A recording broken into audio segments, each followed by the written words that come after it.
Sunday மத்தியானம் 12 மணிக்கு அப்புறம் தான் சமைக்கவே ஆரம்பித்தேன். நான்வெஜ்ஜே எடுக்க வேணான்னு தான் நினச்சிட்டு இருந்தோம்.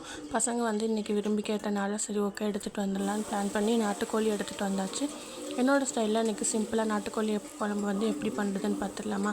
ஃபஸ்ட்டு ஒரு குக்கரில் பார்த்திங்கன்னா நல்லெண்ணெய் ஊற்றிட்டு நல்லெண்ணெய் நல்லா ஹீட் ஆனோடனே சின்ன வெங்காயம் அது கூடவே தக்காளி கட் பண்ணிவிட்டு கொஞ்சமாக உப்பு சேர்த்துட்டு நல்லா வதக்கிக்கலாம்.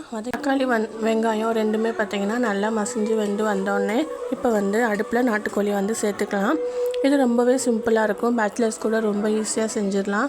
சேர்த்துட்டு நல்லா ஒரு கிண்டி விட்டுட்டு இப்போ இதுக்கு தேவையான அளவுக்கு கறிக்கு தேவையான அளவு உப்புமே சேர்த்துக்கலாம். சேர்த்துட்டு வீட்டில் அரைச்ச குழம்பு மிளகாத்தூள் 2 டேபிள் ஸ்பூன் அளவுக்கு சேர்த்துருக்கேன்.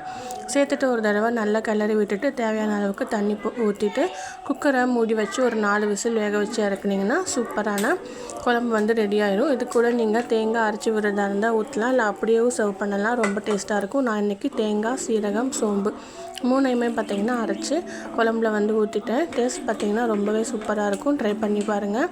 அது கூடவே ரசம் சாதமும் வடிச்சாச்சு. நெக்ஸ்ட் ஒரு இன்ட்ரெஸ்டிங்கான வீடியோவில் மீட் பண்ணலாம். பாய்.